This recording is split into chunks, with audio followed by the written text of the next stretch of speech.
Welcome to the Super Facts Show on the Super Facts Network. Featuring St. Laz, who also hosts the popular web series Gem Pop and music journalist Mark Walter Ward. They have discussions about hip-hop, culture, society, philosophy, and everything else. Now available on YouTube and wherever else you get your podcasts.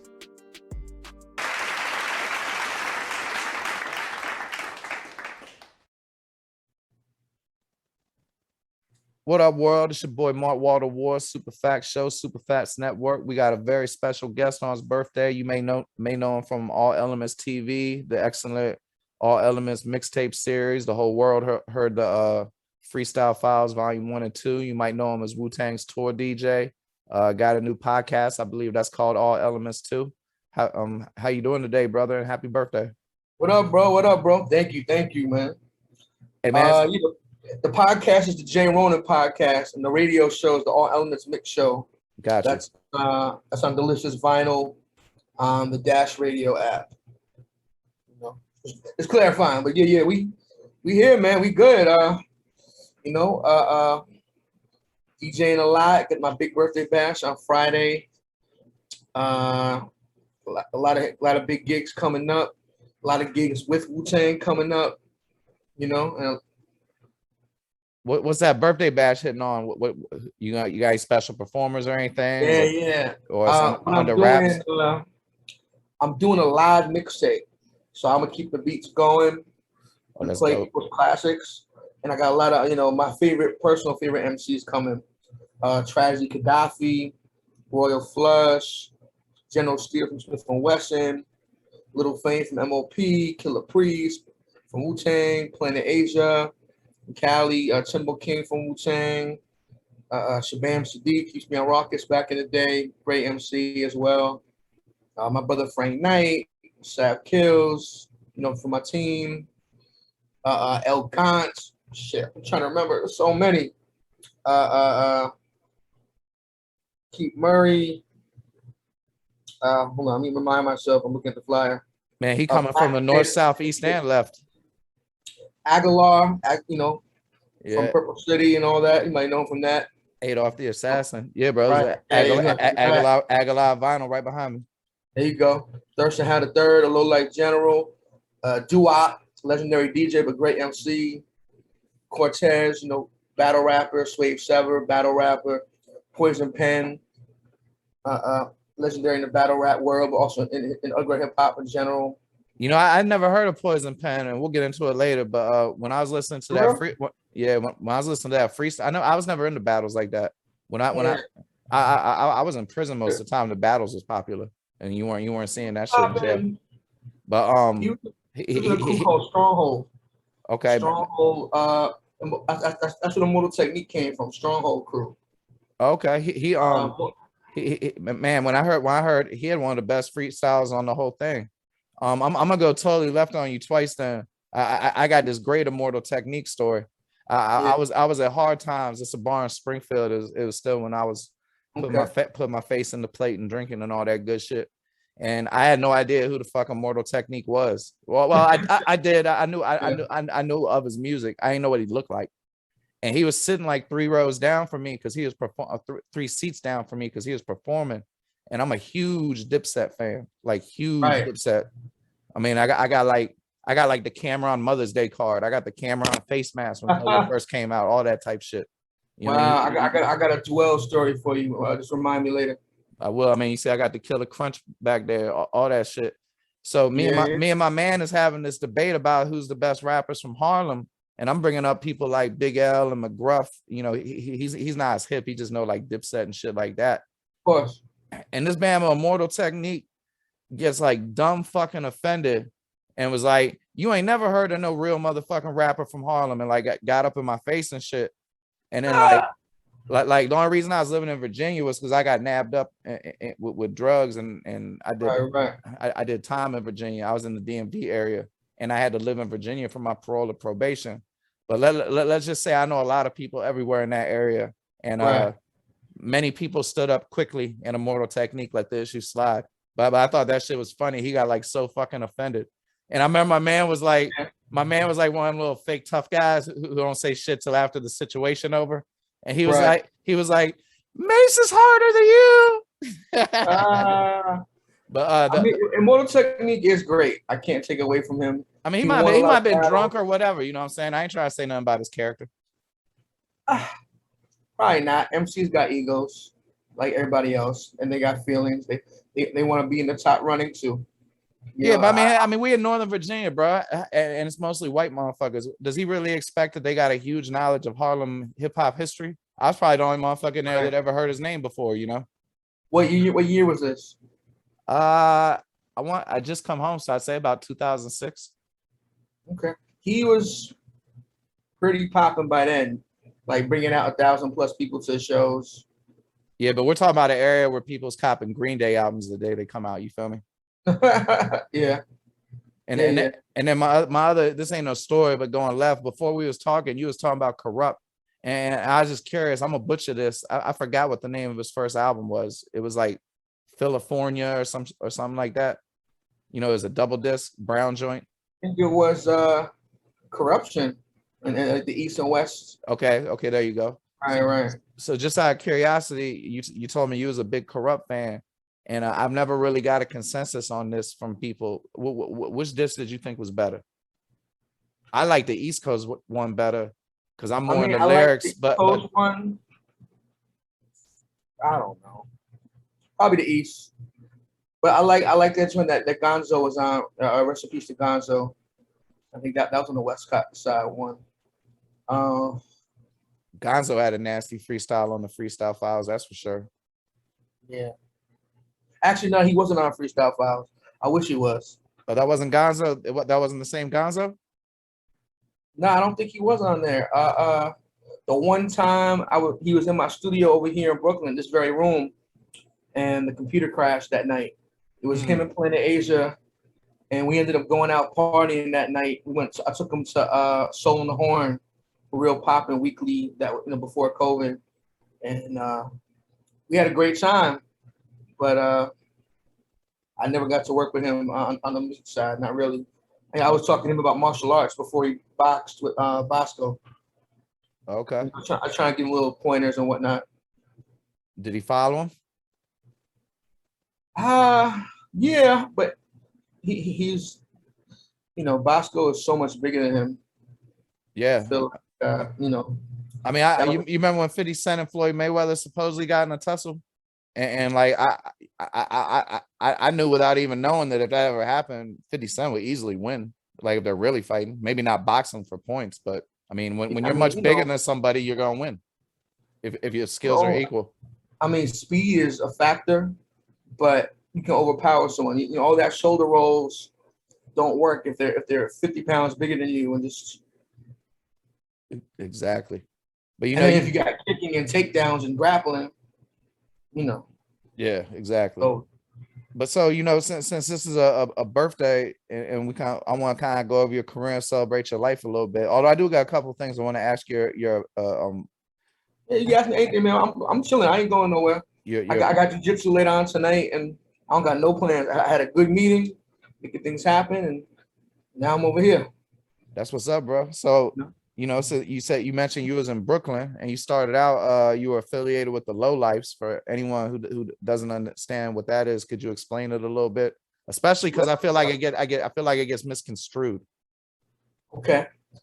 Well, Low Lives started out as two different boosting crews in Crown Heights, Brooklyn, and Brownsville, Brooklyn. And they joined together to create Low Lives back in '88. And it was more about boosting. However, not everybody was a booster in Low Lives, in the original Low Lives. Some of them were stick-up kids. Some of them were drug dealers, or some just goons, Right. Not everyone was a thief. That's a misconception. But it was a street organization. And in the 90s, after Thurston Howell came home from jail, he tried to transform it along with Rack Low and some other brothers into a more positive organization where it wasn't just about money, hoes, and clothes and love and loyalty to brotherhood, but more giving back to the community and being, an active participant in the hip hop culture MCs, DJs, producers, making your own clothes, and it became more of a hip hop organization that's not about the street stuff, and more positive thing. We do all kind of charity work and have barbecues that are kid friendly. You see, Put out I'm hip to some of that stuff. I'm right. So it became something that's more positive. But I saw that documentary. They ain't mentioned none of that shit. Yeah. Well, I'm second. I'm second generation. Towards the end of the second generation, before the third, and I was there for the early days of the Low Life Barbecue and the Little Goose and the Deuce as they were reforming everything. And it's definitely more about positivity and contributing artistically and culturally to hip hop and the world. Most definitely. We're grown now. It's you gotta have your shit together. Word. It's not just about ain't too many people still boosting like that. That's kind of dead issue, and it's been a dead issue a long time ago. A lot of OGs though went to jail and did time and Yeah, word. Hey, so but all that being said, anybody that's in the low life knows a lot about polo. So just out of curiosity, what do you think some of the best places to get like I guess you'd say the vintage pieces? I call them legacy pieces. Right. I mean, real vintage pieces. You got to know the right people on Instagram. A lot of times, I might get stuff from my boy Don Kagan and my boy Nacho Loren down in South Carolina. You think they might got a lead? Man, I've been trying to find this pair of RL 2000. They was like Chucks, right? But they was all black and they had straps that crossed instead of laces.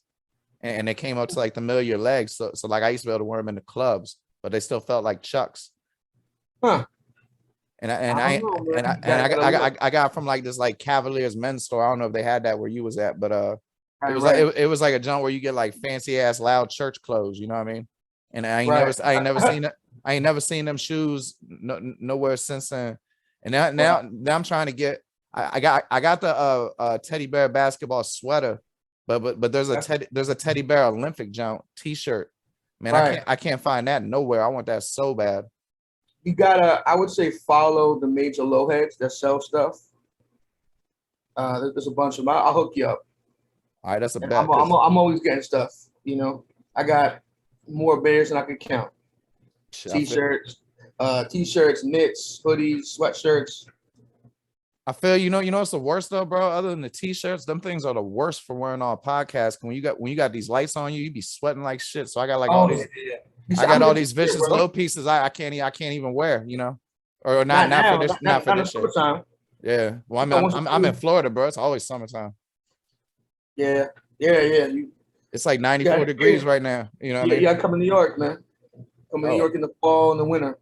Oh, yeah. I have many times, bro. When I was fucking 14, I used to catch. I'm from the DC area, right? I might told you this on the phone yesterday, but we could only really get go-go tapes. And I used to be in the. I know I didn't tell you this part. I used to be in the UUs. That's what we call stolen cars because the charge is unauthorized use of a vehicle, so they're UUVs. And I got a UU one time, and the cat had all these Clue tapes in there, and it was like the first time I heard the Reasonable Doubt one. Mike Geronimo, all before it came on the radar. I'm like, what the fuck is this shit? And I'm like 13. Right. I'm like 13 driving this shit. So it was like 95? Yeah, 94, 95. And it was like Clue for President shit. Nah, it was before that, but it was so like I could tell there's some New York shit, but I didn't know what the fuck it was. So I asked this kid from New York in my school, and he's like, that's a Clue tape. So I started catching the Greyhound Express like once a month. Going up there again, like Doo-Wop, Bobito, Stretching on. I still got some Bobito tapes, Red Alert, Kid Capri, and coming back and copying them motherfuckers and selling them in DC. And Stretching My Beat was just a radio show. Yeah. Hey, there be bootleggers out there that have copies of the show on tape. There's people who made a living just selling Stretching Bobito tapes every week. I'm sure. In the school.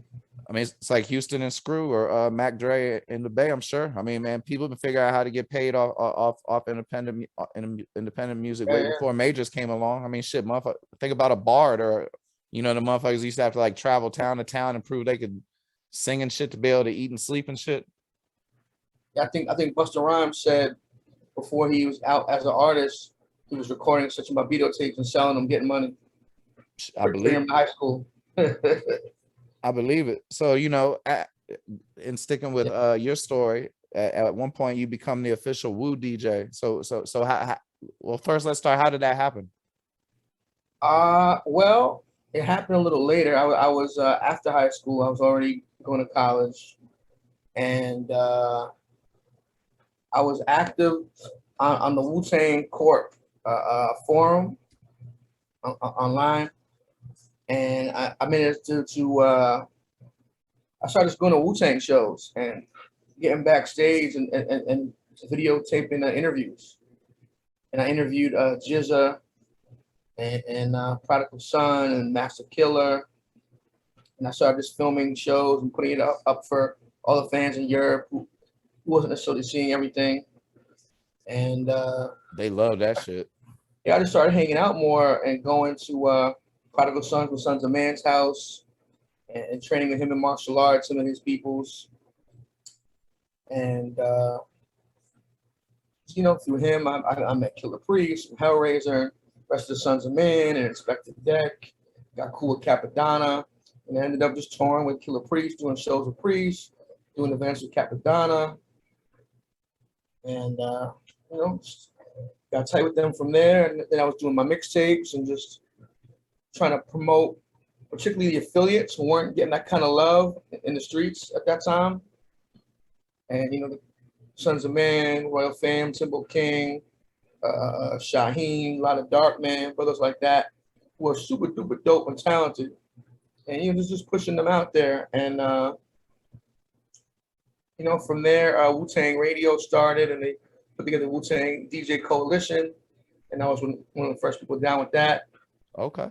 You know, I'm still down with that to this day, and you know, I'm still doing events with Wu-Tang. I just did an event with Jizza and from Master Flex in Central Park. That was crazy, and just did a private event with Capadonna in New Jersey, and I got something with Redman and Method Man coming up.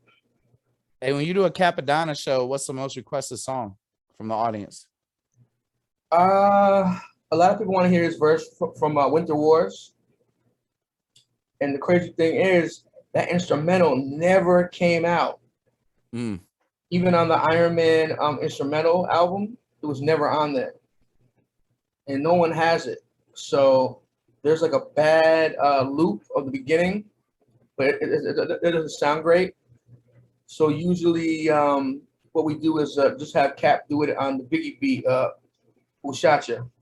I got you. Nobody ever asked for Milk This Cow? I always like Milk This Cow. Oh yeah, Milk This Cow was one of them. Slang Editorial, you know. And then you just, of course, Ice Cream, his verse from Ice Cream. Oh yeah, of course. Yeah, definitely. I should have thought that. And then you mentioned Shaheem. I think he's one of the most underrated rappers ever. You know that song where he'd be like, "God damn, woke up again." Yeah. Hold on 1 second. My cat's going into my exclusive low closet, and I don't want him climbing on the shit. 1 second. My bad. It's all good, man. My bad. My cat's acting up, bro.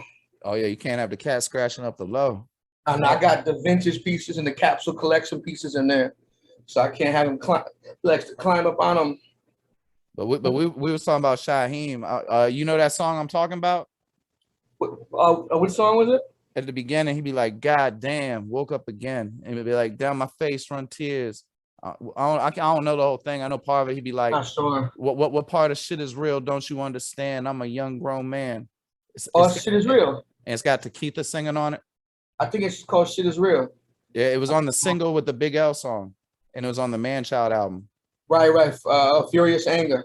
Yeah. That record was crazy with Big L. Yeah, well, let me ask you this. Does Big L got a better verse on that or that freestyle with Tupac with the Beavis and Butthead line? Because both of those are incredibly strong. I don't know, man. I don't know. That's tough. That's a hard one. I'm a Virgo. I analyze too much. Now I can dig it, but like I'm a big L fan. I got like 3 of his records, vinyl, mixtapes, Devil's Finest, yada yada. But I got Big L demos and all that stuff that never came out. But I find myself, if I'm on like Spotify or something, those would be the first two Big L songs I go to. Or maybe some of the Digging in the Crate shit is mad underrated. The Stretch and Bobbito freestyle with Jay. Yeah. Yeah. Man, I lost that tape. I still got the Stretch and Bobbito tape that got Cameron up there with like 9 Harlem people, Cardan, Mace. Yeah, that shit's strong. Children of the Corn. Yeah, it got Bloodshed on there, yeah. McGruff. But it got some other cats like I'm not gonna remember their names now, but they didn't make it to Dipset. Spit probably. Maybe, and some guy named Mike something. I could tell you later. I've talked to him. I interviewed him on my old blog. It's a damn shame I don't remember his name. He was on the I'm looking at the. He was on the 8 Is Enough song too, the McGruff joint. But so then you got the Woo DJ, and then you got the All Elements, which is definitely one of the best mixtape series in the history of hip hop. I mean, straight up legendary. And I'm curious, which one was the most popular and which one's your favorite? Ooh, that's tough. And the freestyle files can't count. Okay, no, that's a different series. Let's see. I like part 5 a lot because I hosted that. I co-hosted it myself, and I started getting more comfortable talking on the mic and all that. Before that, I was only having the rappers talk. So All Elements 5 with Teflon for that reason. Teflon from MOP. But I don't know, man. I like 7, 8, 9, 10, 11, 12 are like all crazy. The early ones are crazy too. For me, I had a studio in the crib, and all these artists were coming over and recording exclusive freestyles and posse cuts. So, just every one of these tapes is a lot of memories. It's not just some songs I downloaded or, jacked. I sat there and recorded a lot of these joints and put them together. So you'll hear the song and remember something funny that happened that night or something. They all have attached to memories and studio sessions and crazy shit that happened, And the most popular, I would say Volume 11 with Jadakiss, one that he hosted, or maybe the one that Saigon hosted, All Elements 7. That did really well because Saigon was really hot at that time, and All Elements 9 that Joel Ortiz hosted back when Joel was on fire at that time. That's funny. My next question is gonna be about Saigon, but before we get there, you was around when the mixtape era, when Cass was literally selling like 500,000 copies sometimes, and yeah, man. Mixtape was paying my rent. I had a 2-bedroom apartment in Harlem, in a brand new building, and it was paying my rent. Yeah, that's expensive. Before streaming audio has killed so much for independent artists. People could talk, oh, it's great. Listen. People buying your stuff is always better. Yeah, I didn't have a problem with digital downloads. People, iTunes and all that, Bandcamp. It's probably better for people in small towns and streaming and worse for people where you're at, because you actually had an avenue to sell your music. But someone in Alabama or something, they're gonna get the police called on them. They try to sell CDs at the gas station. You know what I mean? Yeah, but. So some of that's probably regional, but I could definitely see how that would dig deep into a New York DJ, especially one as popular as you. But the question I had though, you made me think of it when you were saying that. Was it really that important who hosted the mixtape? Like that would affect Yeah, definitely. See, I never cared. I looked at the track list. I was looking for songs I couldn't get on albums or freestyles.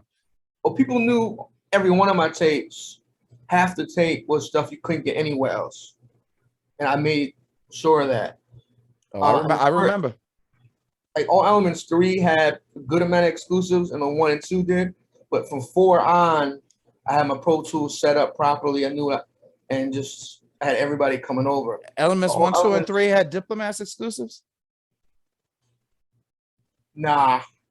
I think. Oh, I thought that's what you just said. Because I was about to say I was No, no, no, I no. was locked up. I ain't catch them. I think I I had a go hard to Styles P find them. exclusive, Styles P, Cormega, Dead Prez, a lot of Wu-Tang stuff. Now I didn't get to really work with Dipset that much. I've been in the studio with Jim Jones. I've been at shows with Jewels.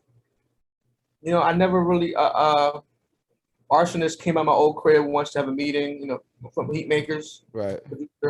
I never really got to work with them much. I lived in Harlem at the time, and I worked with Black Rob and G Dep and the guys, some of the guys from the East Side, but I never got to work with them. And I really wanted to. I really liked Jewels. I liked Hellrell, J.R. Writer.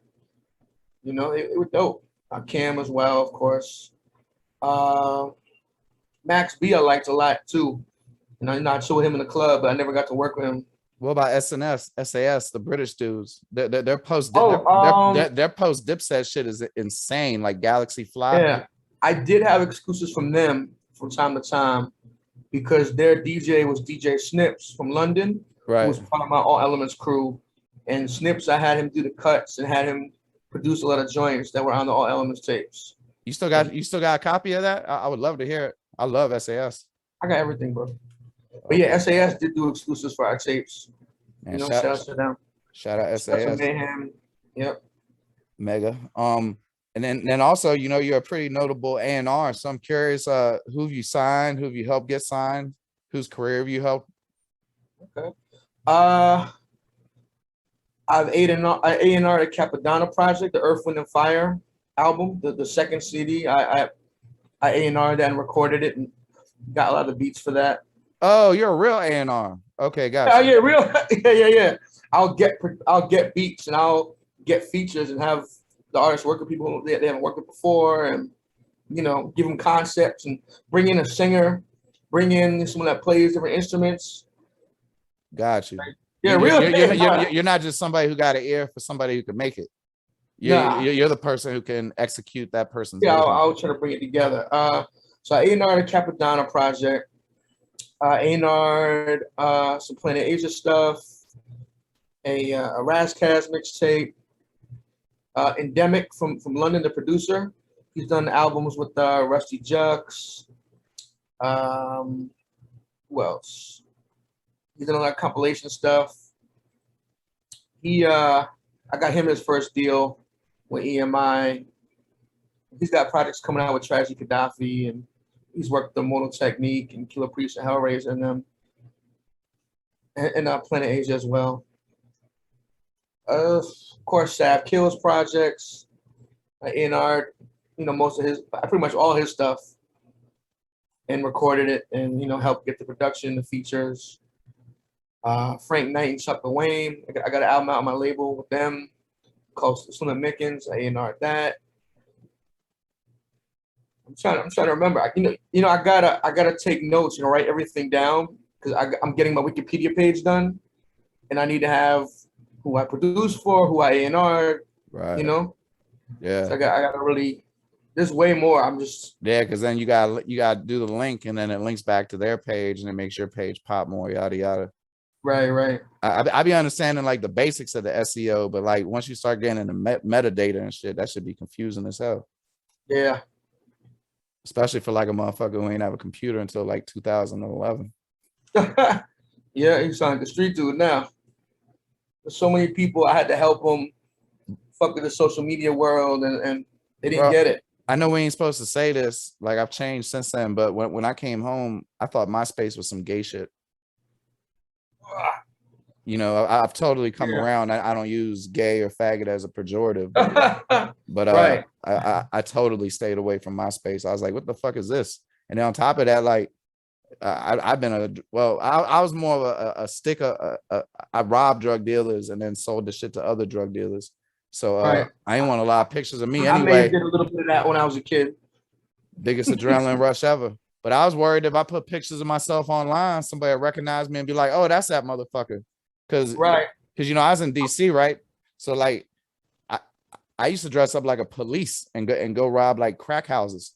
I love it. I went to a gun show and bought a bubble light and put it on top of a caravan Then we got like 5 DEA jackets, and I just get random people to go with me that look like they could be cops. And we had zip ties, and we used to handcuff them in zip ties. And if there was neighborhoods we was beefing with, we used to do that menace to society shit and drop them off in the neighborhood they had beef with. That's amazing. Yeah, I mean, I feel horrible about that shit. Like I look at doing it. This shit is my penance. You know, like I try to put music into the universe to do some good because I did so much bad. You know what I mean? I mean, I ain't never killed nobody or nothing, but I mean that's neither here nor there. Before we get back to you and your career, you know, you brought up Saigon, and I know that you're real knowledgeable, and Saigon has a great freestyle on multiple ones really. And I love Saigon. I thought you couldn't tell me Saigon wasn't gonna make it. And I'm not trying to shit on him or say he didn't make it. He was great. He is great. He's still putting out good music right now. Definitely. But why do you think he didn't, like, what's a good way to phrase this? Reach the level that Just Blaze intended him to. That'd be a good way to put it. Well, a lot of it was industry politics because he had the talent as far as rapping ability, flows, songwriting. He's a good performer live. I've done events with him. Several reasons. One of them, when he went to that CNN Mobb Deep event, the Havoc release. Yeah. And he ended up fighting with those guys. Yeah. Oh, I forgot about that. Prodigy. Yeah, I remember that. I was there that night, by the way. You know, it was kind of hilarious to me that night. And I was laughing like a fool, loud, cackling like an idiot while everything was going on. I'm fucked up like that. People be brawling, and I'll just be in the middle of it, laughing my ass off, like the damn Joker. I mean, it's better crying and yelling, right? I don't know. I find violence amusing sometimes. Maybe I watched too many cartoons as a kid, but so you probably subscribe to like 10 street fight jumps on Instagram. Nah, sometimes I watch it. I get bored of that though, because it'd be too many sucker punches. I like seeing competitive shit. They don't know how to fight too many of them, so it's not great. But so I think Hot 97 saw him as a problem and pulled his "Come On Baby" record off rotation after that. And then they banned him from Hot 97. They stopped playing his records. And then they didn't have Jay in the video. No Jay in the video either. Yeah. But Atlantic saw that, and then they were like, "Oh, we're shelving him." So Hot 97 shit on him, and then Atlantic shit on him. So that was a big part of it. And then it took years for that album to come out. The Greatest Story Never Told. Yeah. You had to buy it back or something. And then Erykah Badu tried to sue him. He put out some good stuff, but then I think he lost the passion for it. And for a number of years, he wasn't really putting out any music. And you know, this is what he said publicly. And, you know, he's a good dude. He cares a lot about the people. He's street, but he's very conscious. Abandoned Nation. That's one of the reasons why I liked him so much. And I felt like the world needs to hear this kind of stuff.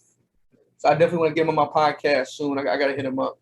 But I always wanted to do an in-depth interview and really build more with him, because I really like what he's about. You think Love and Hip Hop had anything to do with it? Because like Jim Jones got better, but to me it seems like Love and Hip Hop be fucking people up musically. I think that didn't help, but he had a hard time with that. And I think he just lost the passion because of all the bullshit in the industry, the politics. I mean, I could dig it, bro. Like if I was a really good basketball player and I kept getting cut for sorry motherfuckers because of who they're related to or some such shit, I lose a passion for basketball. Like, who wouldn't? Right. And I think you got to put stuff out independently. It's more work promoting it and marketing it. You know, you got to hire staff and whatnot if you can't do everything yourself. But it's more rewarding at the end of the day, doing it yourself. And, you know, he's putting out stuff more independently now. I know he's working with Strange Music, Tech Nine's label. Okay. So I think they're the machine behind him right now. You know, hopefully that'll work out for him. I mean, they got J-Rock back popping, so I don't see why not. Because remember J-Rock flopped with a Lil Wayne single, got dropped, went to Strange. I like that record though. I do too. I mean, well, shit. Since we gonna get into it, I feel like I the was West, in that the West Coast generation. is dominated hip hop for like the last 10 years, and no one's noticed. Like, I feel like at least 7 of the top 10 rappers are from the West, like Kendrick Lamar, Nipsey Hussle, Yep. YG, Vince Game was Staples, still it too. the game. I mean, and then cats on your shit like Planet Asia's from the West, right? In Asia, you know, I think Razzcast got out rapped into everybody. Oh, that's why I was gonna ask you, when you was doing the Razzcast mixtape, was that when he was messing with Zoo Life? I'm not sure. That was the Barmageddon tape, and I hosted that for him. Did it have 40 Glock on it? I don't remember. I'll be honest. Yeah. I will tell you a dope Razzcast story for Soul and Ice 2. He sent me a beat and he wanted me to get a little Fame from MOP on it. And I love you, Razzcast, but sometimes the beats you pick kind of and Fame was like, hell no, I ain't getting on that. And the verse was dope. Razzcast could rap his ass off. Yeah. The beat was kind of but it had like a guitar riff. You wanted like a rock and roll type beat. So I went and grabbed a beat that I knew would fit better from my dude Vocab Beats from Toronto. And I got Fame to do the hook. And Razzcast did the hook in the intro. And Razzcast did a brand new verse. The beat is so hard. And we got Styles P on it too. That joint is just a banger. Oh, I know that song. I definitely know that song. Guns N' Roses. It's on the Soul and Ice too. Yeah, man. You know, that's me A&Ring that individual song. You know, like, this ain't gonna work. Let me get another beat with that same kind of vibe, but better. Right. You know, and you know what I mean? You enjoy doing that type of shit, huh? Dude, man. Cause I just want brothers to shine to the best of their ability. Word. So many great artists, they don't get the proper light. And that's kind of what my mixtapes is about, man. Having street but intelligent artists that have something to say and pumping them out to the street and getting them that light that they necessarily, we're not getting. You know, they weren't on the mixtapes heavy. They was on radio heavy. You know, I used to, you're like a freestyle expert, and I used to try to be a rapper, and I might play myself, but if I freestyled, would you give me an honest opinion? If you want, off the head or written. Are you better at writtens or are you better at freestyle? I mean, I didn't know there was a difference. I thought off the head didn't even exist no more. You know what I'm saying? I mean, it does. You look at a brother like Craig G and the Juice Crew. Who else? Juice, J.U. Ice from Chicago. Supernatural. These brothers will rap off the head about what's going on around them and sound like a damn written. Well, this is me. This is like me with the what was the T-Mobile with the? This is like me with the sidekick. Just I remember the shit. Hey. All right, so you doing it right now on the spot, or you doing it after? No, I'll do it right now on the spot. All right, go ahead. All right. Pause. But if I don't like it, I'm pretend to be Math Hoffa and go, you ain't got bars like that. No, I'm just joking. No, it's all good shit. I like honest assessments. That's how systems work. I might give you 6 bars right back. Go ahead. All right. Hey yo, I'm from Maryland, but we don't got average fiends. They got their own guns and they'll attack your team. And that's if I throw them a 50 rock or better. So don't leave your home with your chrome on your dresser, because I got some that'll wrinkle your clothes, and you can't come to my spot unless you sprinkle your nose. As far as my enemies, I ain't sick of my foes. I just keep them haters near and throw some dick in they hoes. But yo, somebody better call the narcs, because Mark just got released from White Post. And before the night's ghost, I'm going to cop some white coke. And that's from some Asians that's fresh up off that rice boat. I'm going to flood the streets and make the price float. Nah, I'm gonna have a barbecue and make the price roast. I forgot the rest of it. Don't pull too hard, dog. You might choke, some shit like that. That's not bad. I ain't said that shit in like 10 years though. I'm gonna give you one of my old rhymes. Hold on. J-Ronin, always ready for war. My fist crush your brain like the hammer of Thor. Yeah. Oh shit! Wait, how did it go there? Oh goddamn! Oh, there's all disrespectful. Oh, fuck your girl in the alley because she's a dirty whore. Have her screaming, some stupid shit. It's a perishable skill, brother. It's a perishable skill. What the fuck did I say? I got more gutties around than disemboweled cow. Hit you with the 1-2 punch combo. Kung Pao. Tiger Cool up to your collarbone, tear you out the frame. You talking all that rah-rah shit, you just lame. I keep it hardcore, like Little Fame. You think you a lion, I tear off your mane. So that's what's that's up. like high school bars. Nah, that's what's up. I can dig it. Yeah, but I never put enough work into it. You know, MCing, you gotta put work into that pen to get really nice. You know what I mean? And you got B everywhere.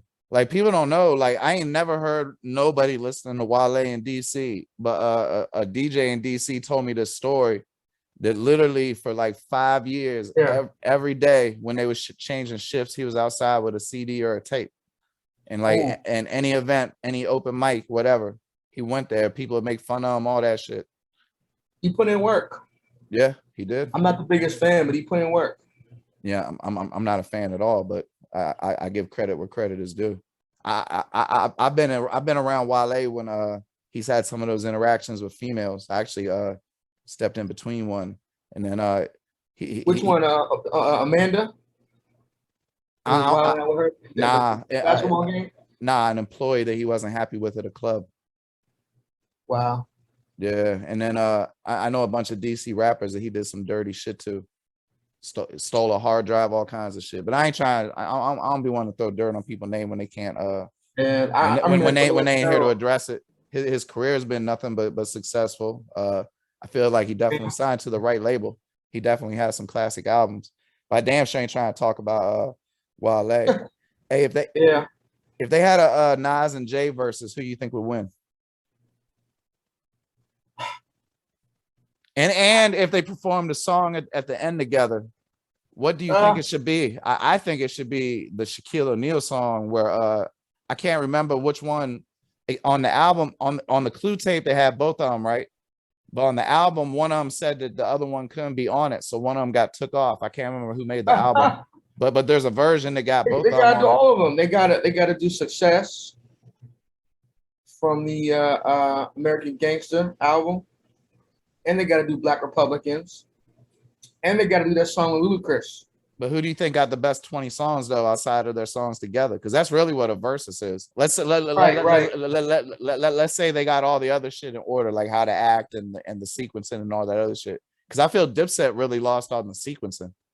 Right. Like, okay, let's say I'm DJing, and I got to pick the best 20 songs from each of them. And I have my personal favorites, but like, big tunes, you know, like big records. See, Jay gonna have Big Pimpin'. I don't really see Nas got an answer for that. Uchi Wally. Uchi Wally don't got Pimp C on it, got Horse. I know. Remember, Versus got the whole country. Right. Uchi Wally was a big tune back then, though. Yeah, definitely. I fuck with Uchi Wally. Shit, I bought the Bravehearts album. I ain't gonna front. Nas got so many classes. It's hard, man. It's see, Jay-Z could bring Alicia Keys out for that New York song. Nas could bring out Lauryn Hill. Yep. If I rule the world. Yeah, or the whole or the whole stadium could wait 3 hours for her to come. Yeah, I done bought a Lauryn Hill ticket and she ain't show up before. Right. I think Jay-Z had definitely went for a more commercial vibe in a lot of his albums. And he's an amazing MC, but I think for a mainstream crowd, I think he has the bigger records overall. Right. Now, for a more boom bap crowd, and you're just playing the more lyrical joints, the hard joints, the album joints and the mixtape cuts. Right. I think it'd be a closer battle. You know, I think Mobb Deep would kill both of them. Mobb Deep, just on that level, man. Mobb Deep has so many vicious songs on those Clue tapes that I guess they had sample issues and they never got released. Yeah. I remember there was this one song where they was talking about robbing this white dude who sold jewelry. That was like the most cinematic shit I ever heard. Yeah, but Illmatic, it was written. You know, I Am. All the songs that didn't make it on I Am and Nostradamus because of sample clearance, and Stillmatic, and God's Son, and the Lost Tapes. You know, and then you go into the collabs. You go to you go to the joints that Nas did. True. Yeah, You the know, jump, the jump Raekwon and shit. Verbal Intercourse with Raekwon and Ghostface. Yeah. Or the people links, you know. Phone tap. Phone tap. Affirmative action. Phone tap definitely kills the watcher if you want to do the Dr. Dre shit. So yeah. you know you had a you can inform me because I'm not sure what the situation was, but was it a show or you were working with DJ Premier for a while, right? I've worked with him here and there. I was working with Teflon, who was signed to Premier. Oh, okay. And we did a mixtape Yeah, I should have together. done that math. And then, you know, it's always been respect. I grew up on DJ Premier. He's my favorite producer. What's he like? I've always been curious at how this like dude from Houston ends up in New York in a group with a Boston rapper defines defines the East Coast sound. Right. He is so humble and so cool that he makes so many people who are in this industry look bad in comparison because he's such a good guy. Right. You know, and he shows love on his Live from Headquarters show on a Shady 45. You send him a dope record, he's gonna play it, and he might play it more than once. You know, and he's been very supportive of Sad Kills and his music. During COVID, he was playing the song "Wear Your Mask" that we put out a video for, and he just always showed love. I remember Teflon brought me to Headquarters studio around 2006. And I had met him before that at Gangstar events and whatnot. I've been in the studio with him once before that, but he brought me to the studio and I was doing mixtapes, so, you know, for a couple of years at that point, and you know, they were doing pretty well. And I was about to ask him for a drop. And before I asked him, he asked me for a drop. That's what's up. That's a good. I'm like, you want a drop from me for your radio show? And I wanted to get emotional and like my favorite. Like you asking your Premiere, I'm supposed to be asking you. Like, what are you talking about? And you know, he's just a great guy, man. Nah, I know that feeling, bro. I interviewed DJ Sway. I mean, the picture up there, and yeah. He told me another good guy. He really cool peoples. He is. He told me not only was that the best interview he ever did, it was the best interview he ever heard. And I'm not even gonna lie, I did cry. I mean, it was a single fat tear. It rolled down my face and then plopped to the floor with an audible noise. But that I ain't gonna front. That shit straight up moved me. But yeah, man. It's a beautiful thing when you're around legends you grew up on who are humble and cool, and you can be around them. Because a lot of them you meet, and it's not like that. Their egos are out of control. Or they're a hard ass gangster rapper, and you meet them and they're 4'6". Hey, 4'6" might have that little snub nose, and you never know. Yeah, the real 50 Cent was a short dude with 2 pistols, robbing everybody. You know, so you know, little dudes. You know, the gun is the equalizer. Nah, I mean, you don't have the gun until you locked up in jail, or you in a club with a metal detector and you don't get your thing in there. You know, then you got you know what you got right here. Yeah, it seemed like Cass ain't into that as much no more. Nah. Well, a lot of people, you know what happened? What changed was that moment. It was almost like it was in like the late 80s, and it was like if you lost a fight, you had to go get back. And it used to be like if you lost a fight, you got honor for fighting. Right. And I think among some people, you still get that, people who are real. But it seems like you got to live in the same neighborhood or be in the same circle. If it's an outsider, then now all of a sudden, if you lose the fight, you got to go back. You know, and back in the day, it was you lose the fight, you got to train harder and come back and win the fight the next time, a rematch. But now people don't want to take an ass whipping. They're scared to get hit. I'm more scared to get hit with a bullet than I am with a fist. I'd much rather fight you than be on some bang out shit. Of course. But people don't want to fight. They're cowards. You know, I firmly believe that the world would be better if everybody trained in martial arts or boxed or something. Better discipline, better health. I mean, even Tai Chi, you know, it don't even gotta be a combat martial art, you know. Hey, but you Yeah. know, since we talking about that, and both of us have a little bit of experience in combat sports, have you ever been knocked out? Cause I ain't gonna front. I've been knocked the fuck out. Uh, I know I've you. been. I know you've been. I know you've been choked out. Yeah, I mean, I tap. I'm not dumb. I tapped before. Shout out to Pee Wee, my cat. He's jumping all over me today.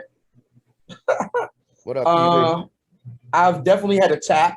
You know, when you do jiu-jitsu, you got to tap. That's a given. I've been punch drunk, but I've never been. The only time I was ever knocked unconscious was my own fault. I think I was in junior high, and I was on a standing on top of a chair on top of a table, and the chair fell, and I banged my head against the table, but I wasn't laid out unconscious. It like it knocked me into like some get out shit where like I'm not in full control of my body. Right. I'm still up. So like people were talking to me, but I couldn't really talk to them. And I kind of was just stuck in my body.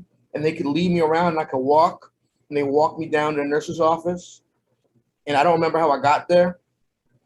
And I do remember trying to speak and I couldn't really speak. So that's the closest thing to getting knocked out. See, my point was, you know, Yeah. you I don't got no glass jaw, thankfully. I'm not like one of these Amir Khan kind of guys. I can dig it. Yeah. See, Oh man, I'm like 166, and right. I used to walk around at like 190, and my jaw got much more fragile with the weight loss. Yeah.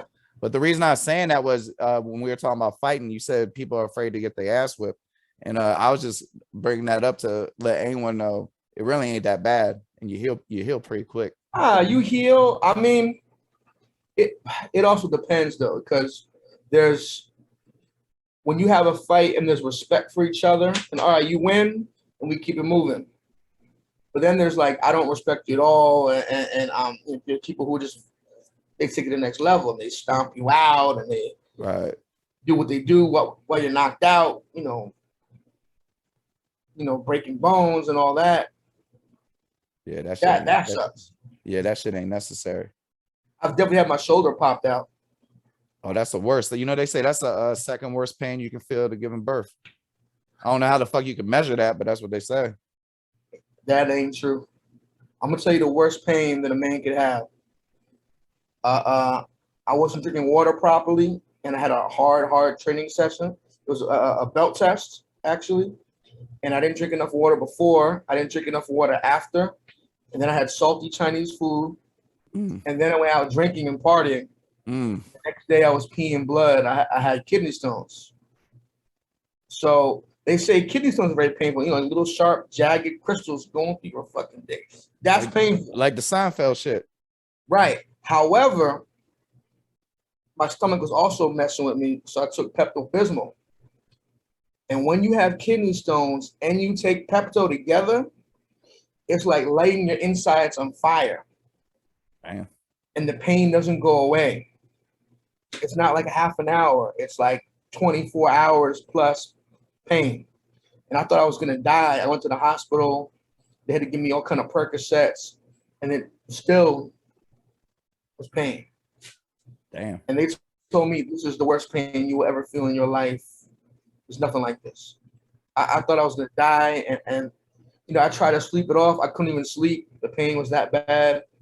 And I've had broken bones. I've had both my shoulders popped out doing jiu-jitsu.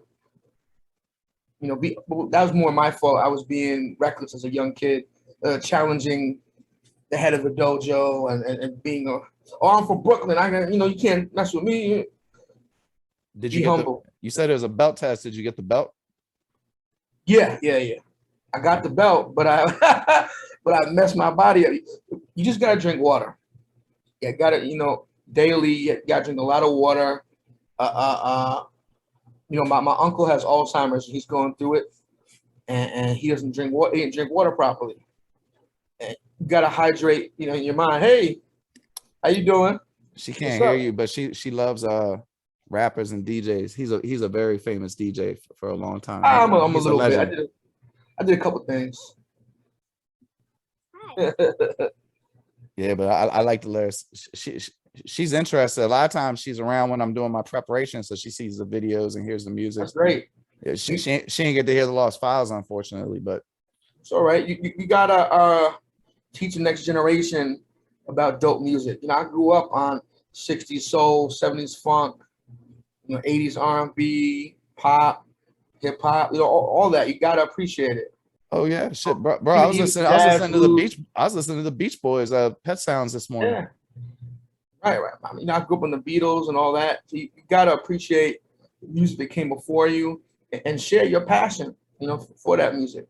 So yeah. I try to have, artists I'm working with, younger artists know about where it came from, where the culture came from. I remember I was with a guy in a club at a Tony Touch party, and he met Easy Mo B with me.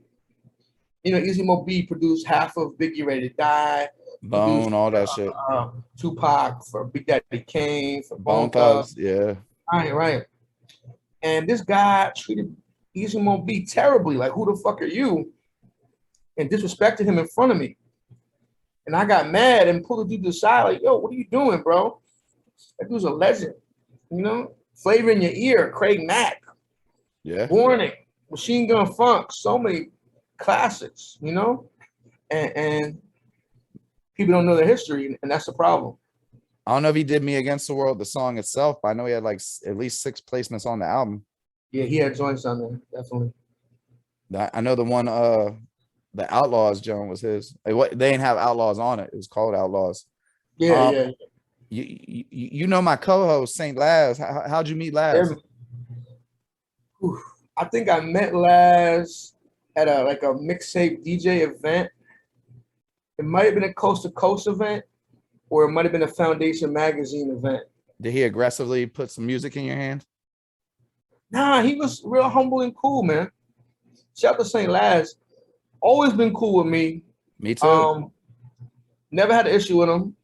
He was on Freestyle Files Volume 2. Yeah. He had a verse on there. He did his thing. I think he was on the Cool G Rap beat, if I remember correctly. I don't know. I listened to it, but that's like 100 songs, so I forgot them all. But he very dope MC. Sometimes he's beefing online with people, and good dude. I'll tell you, advice I always try to tell him: don't burn your bridges. Keep it cool, cordial with everybody. If you don't like how things turn out, just keep it moving. Man, he ain't never mentioned you by name, but he said people told him that before, and he wished he had listened. Yeah. But I mean, he got the storytelling thing going, so Laz doing real good. Yeah. Nah, I know he's doing good. You just gotta control your anger. There's a lot of fuck boys in this business, and a lot of times they'll hate on you and try to stop your movements. Secretly, they'll shake your hand and smile in your face, and oh yeah, don't play his records. Oh yeah, don't get him no gigs. Don't put him on that blog. Yeah, don't show him no love. Yeah, screw him. There's a lot of that. Unfortunately, people try to control the pipeline. Yeah, most definitely. So, out of all the freestyle files, which freestyle do you think you've listened to the most? Ooh, that's tough. Can I give you a top 5? Sure. I gotta give you a top 5. Definitely, Young, Gifted, and Black freestyle with Killer Priest and Hellraiser for Sons of Man. One of my favorites. Little Fame, Get Busy, MOP. I love the freestyle with Tragedy Gaddafi and the drop a gem on him beat, on the Mob Deep beat. I remember that one. What else? Those Hellraiser on the Verbal Intercourse beat, one of my favorites.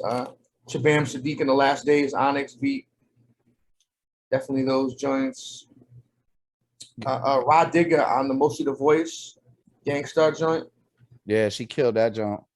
I was looking for my notes on Freestyle Volume 1. My bad. Here we go. Yeah, on Volume 1. But before we get there though, I noticed Jazz-O on Black Republicans. Woo! Jazz-O killed that. Man, I swear, God says Jazz-O murderous right there. Yeah. But before we get into that though, you know, I don't know which volumes, but I noticed you had Mr. Fab, Royce, and Killer Leon, and that was before they was like getting like nationwide attention. And I don't really got a question here, but I always respect cats who like artists from everywhere. They go find them instead of waiting until like Megan Thee Stallions on MTV. Right, right.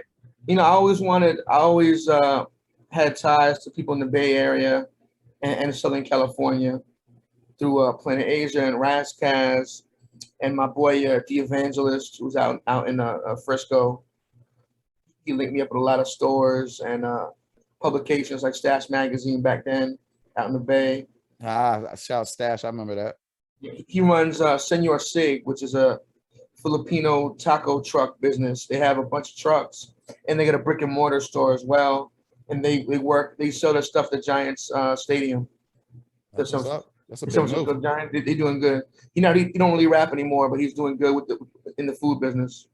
But he linked me to a lot of people, and yeah, Mr. Fab. I forgot how I got cool with him, man. I was at SOBs though when he battled Royce the 5'9". Oh yeah. And Royce was not ready for that one. He was just spitting some random writtens, and I didn't even know that existed. I'm gonna have to look that up. Yeah, it was supposed to be like a 4-way battle. East, West, down South, Midwest. And Joe Budden didn't show up. And that's what kind of helped spark the Joe and Royce beef before they became Slaughterhouse and got cool. But Mr. Fab and Royce battled live, and Fab was off the head. He's another guy off the head is crazy. You remember Nino Bless? Of course, that's my boy. Man. He's also a purple belt in jiu-jitsu, by the way. You told me you're a purple belt as well. Oh, that's what's up. Shit, shout out Nino Bless. He's been purple belt for 12 years. He got to get back in the dojo. Come on, Nino. My site, I didn't do it myself. A writer I had at the time interviewed Joe Budden because it was his favorite artist at this Red Bull event in DC. But he walked by me, and I ain't gonna get into it. I knew who Joe Budden was before Joe Budden was a rapper, but I could tell he kind of was a rapper. Yeah, before he was a rapper. Yeah. So back when he was just derelict. I'm joking. I'm sorry, Joe. The times I was around him, he wasn't like smelly or anything, but hygiene clearly wasn't his number one priority. But I think that was like when he was fucking with them dippers that he was talking about. Drug problems. Yeah, at that time. I mean, I ain't trying to knock him for that at all. But so he walked by. We had a little battles, you know. Yeah, exactly. I mean, I certainly had. I went from selling cocaine to sniffing it, so I know all about it. Yeah. But so as he walked by to sit down and do the interview with my man, I was like, "Hey, is Nino?" And the Slaughterhouse album ain't come out yet, and I was like, "Hey, is Nino gonna be on the album?" Because you know it ain't no Slaughterhouse without Nino Bless. He helped bring them together. And man, I still got that shit. You can order it from Mix Unit and be autographed. I got like 10 copies. But because I figured it might be worth something if Slaughterhouse had done what they looked like they were gonna do. Right. But man, he gave me just this such a look of disgust, and he was like, "Nah, Nino ain't gonna be on the album," and I was just like, "That's fucked up." Yeah, there's a lot of politics in that. Oh, I'm sure. I didn't even know what the backstory was. Just the way he said it, I could tell that there was some distaste. But you know, but I'll talk to you more about that off camera because I don't want to burn no bridges. Yeah, me neither. But I've heard people. I'm cool with all of them. You know, I did tape with Joel. Me and Sad was in the Joe Budden video back in the day. I don't think he remembers that, but we were there. The Pump It Up? No. It was one of the joints for what was that like? Mood Music or whatever. A New England like Touch and Go or some shit. It was like a club record. It didn't really take off. My boy Jay Platinum shot it. Jay Platinum did that Jewels and Lil Wayne video that Black finally Republican came out some years back. Wasn't it Black Republican? No. Because it was an original beat. Damn, I never saw that. Shit, man, you got me slipping. You know what? It might have come out and got taken down. I think that's for the Jewels and Lil Wayne album that never dropped. Shout out to Pee Wee. This guy wants these biggest cameos today. Man, but, you know, I got that album, I interviewed. I'm not gonna say who. I interviewed a dude from Skull But Gang. the Wayne Jewels album. Yeah, like man, I am so tight with leaks. I ain't never leaked shit. I got like 500 Wale I would songs. love to hear it, but yeah, maybe we hang out. You can play it for me. But No. somebody on Skull Gang, when I interviewed him, and I interviewed more than one people, so don't go looking back and try to figure out who. Skull Gang Accidentally sent me like 50 songs, and there was one jump with Cameron that was just insane. It was like one of the top 5 Cameron verses I've ever heard, still to this day. It's a tragedy that album didn't come out. No, speaking of Jewels, I was gonna tell you about this before. I remember I was hanging out at Levels Barbershop one time in Harlem, the one on the one on the east side. But his brother comes through, and he's playing some stuff in the barbershop for us that is amazing. It's like Jewels on some Big L meets Nas updated type shit. Right. And it was so good. Like the best shit I ever heard from Jewels. A couple of joints. And I was like, yo, why is this not out? Why is he not rapping like this? Like, this is so dope. And he's like, oh, well, you know, it's a little too underground style. It probably won't sell. It's that backpack rap. I'm like, bro, be a fucking star with this shit. Backpack rap gets fucking ticket sales and sells albums and creates loyal fans that will rock with you forever. And then they'll stream that shit over and over trying to catch the words. You know what I mean? Right. And then he was like, oh, and they don't want him out rapping Cam, and he got to tone himself down so he don't outshine Cam. And I'm like, oh. Man, you really think Cameron said that? You think Cameron said that to him? That don't sound likely to me. I don't know. I think Cameron likes money more than he likes being considered the best rapper in Diplomats. I think so too. So I think it was more like that's too backpack underground. You doing that Nas pyramid rap type, stuff. Damn, I wish I could hear that shit. It was really, really good. Man, yeah. I still talk to mad people affiliated with them or have them on the show, whatever, and all of them say his hard drive is insanity. His what was that song he had in the classroom on the second album on Def Jam? Mic check, but he paid for the video out of his own. He paid for the video out of his own pocket. It had Rakim in it. Right. Yeah. So the mic check was like a toned down version of what I was hearing, and that was dope. Yeah, and that was like him toning it down to do that, And I was like, damn, this shit is crazy. And I think it's a shame because I think he could have been considered one of Harlem's greatest MCs up there with the Big L's and to the Backpackers and Mortal Technique, who I think is amazing as well. I do too. After our encounter, it made me want to go listen to his music. And ironically, I ended up buying like 6 of his CDs at the Best Buy. That was like, like a block away from there. But I used to work at Virgin Megastore in Times Square and run the hip hop section.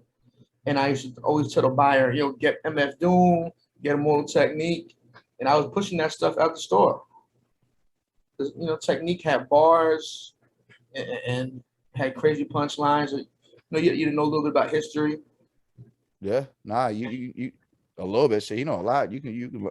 No, I'm saying you had as a fan, you had to know, know, or have that Google ready these days. Yeah, that too. Because he will reference some shit. So well, not finish up because I want to ask you about what you're doing now in a little bit. But let's talk. We chilling, man. I'm not in no rush. Come on, man. Let's talk about. I got to cook dinner for the kids. Yeah, they got another half hour. Let's talk about the freestyle volume 1 and 2. First off, do you tell the artists when they outshine the original beat?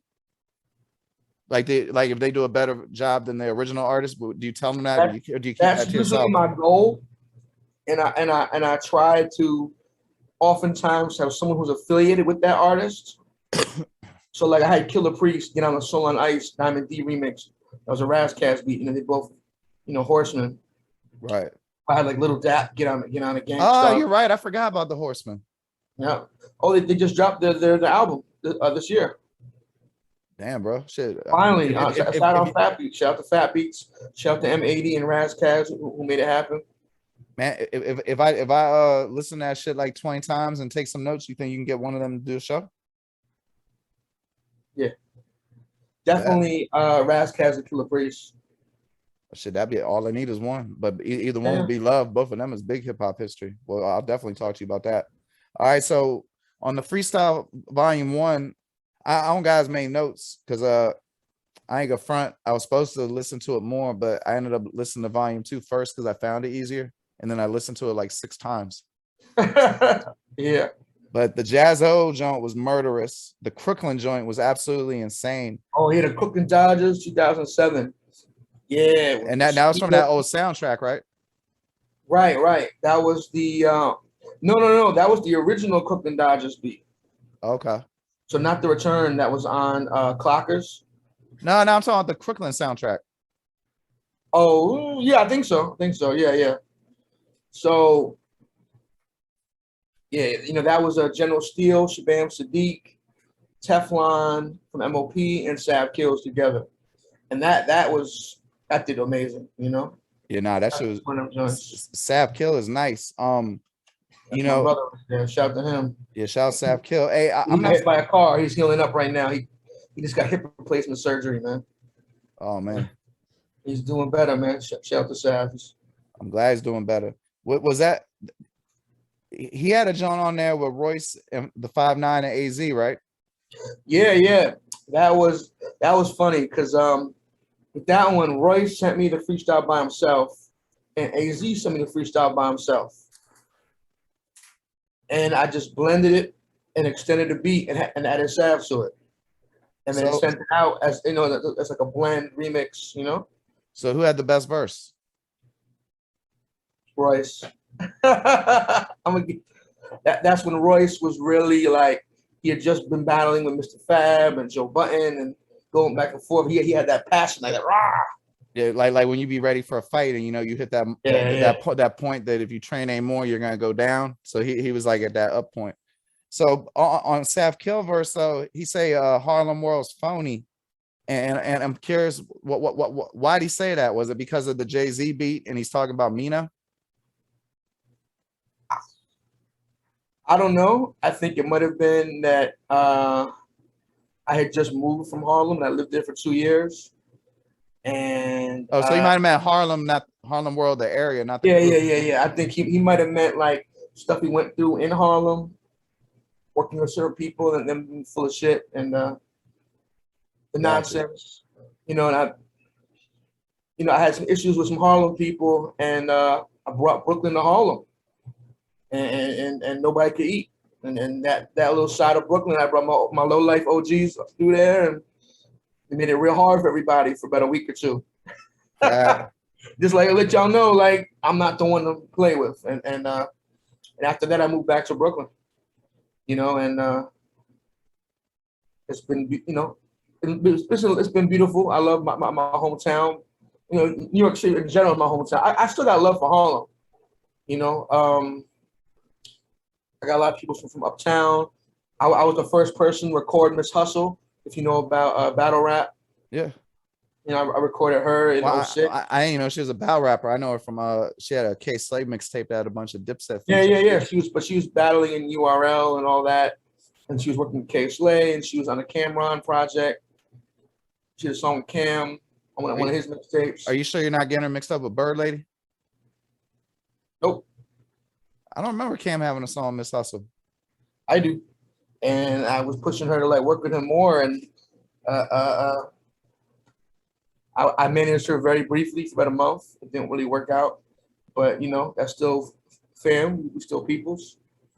That's what's up. Shit, I'll go look. I'll go look out. He definitely had a song with him. Loaded Lux might have been on it too.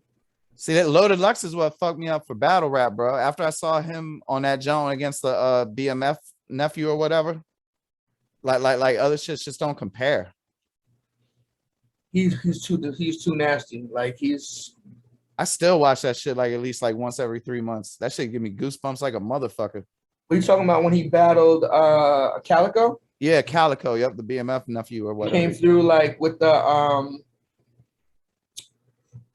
like it was his funeral. Yeah, and he was saying that shit about like you think your dad's your father was lost, and so were you, and yeah, like, and so like other shit just don't compare to me. You know what I mean? Like I'm not against battle rap if it's a vicious jump, but you know, like as a Dipset fan, I watched some of them 40 cal and Uncasa jumps, and I was disappointed like a motherfucker.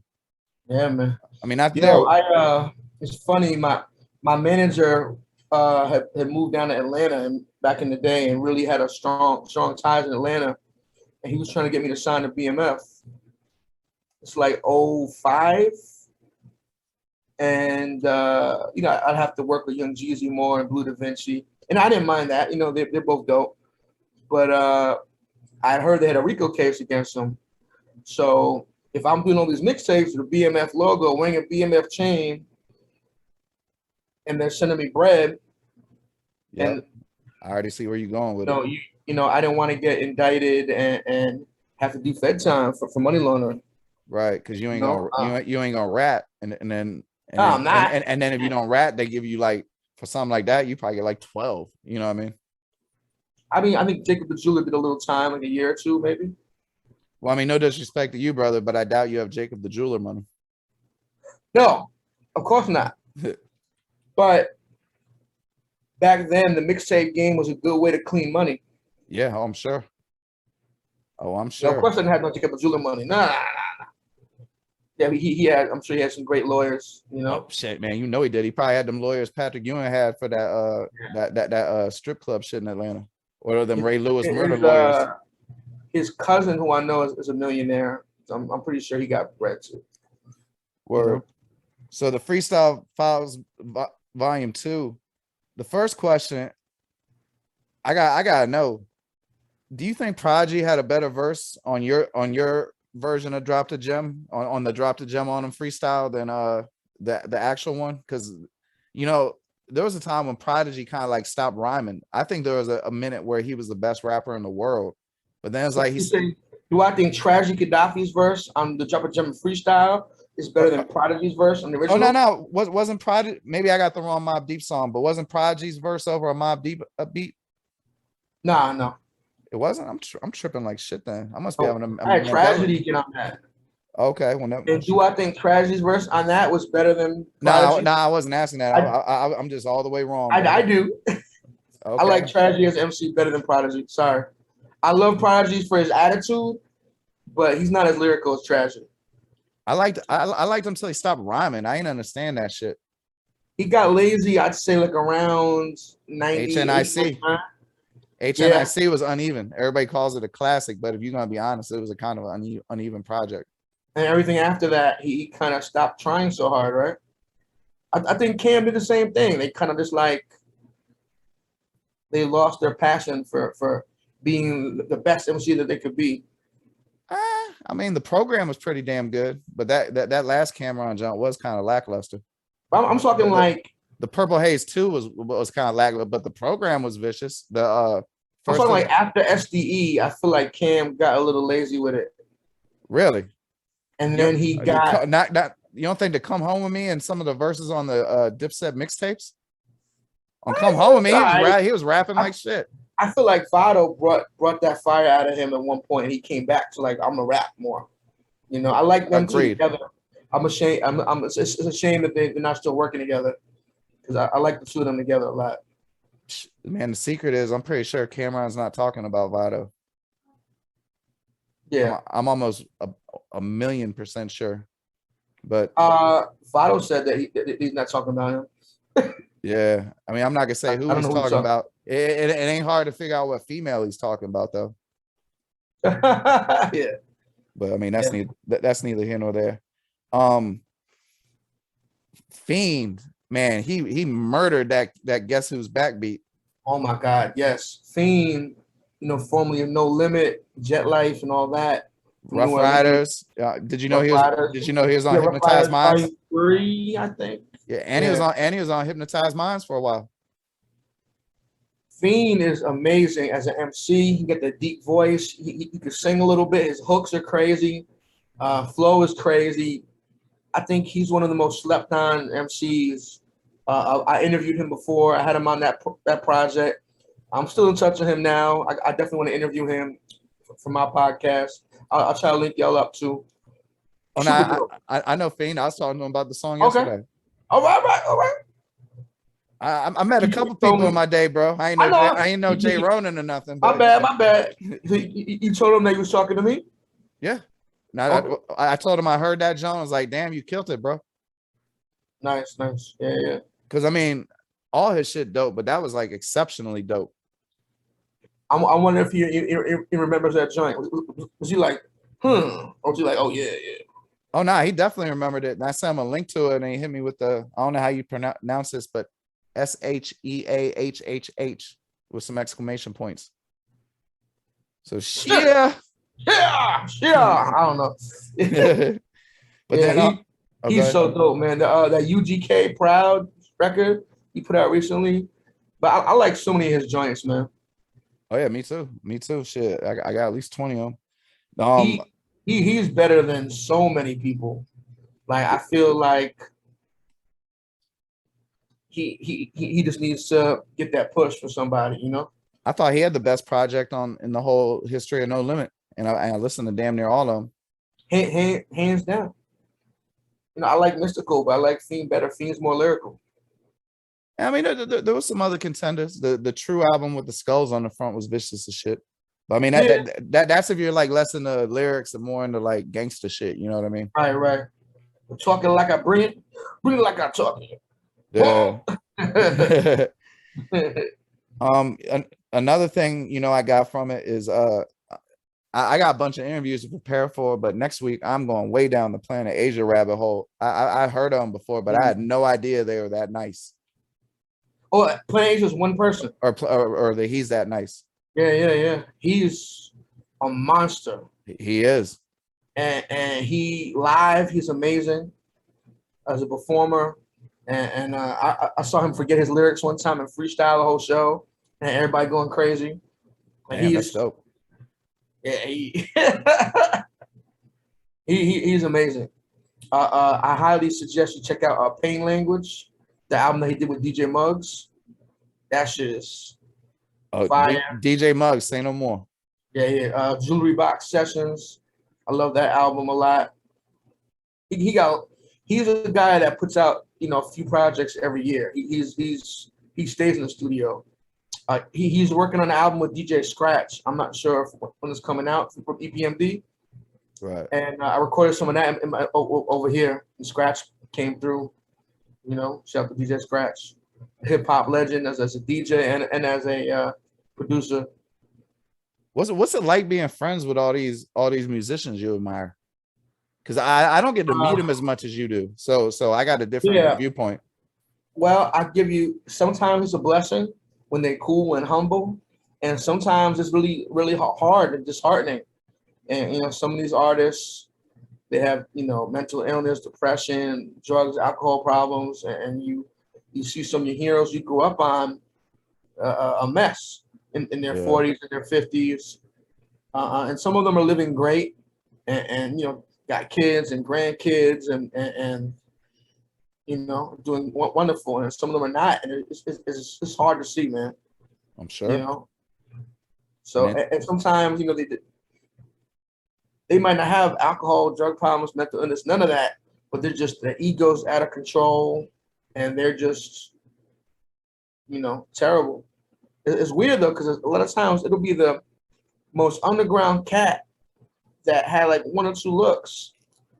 And like, you know, I've been around like Rick Ross, T.I., super humble and cool. I've been around, you know, Nas, J, and they didn't have that much of an attitude. And like this backpack rapper who had like one record out gives me more of an attitude. I was like, what?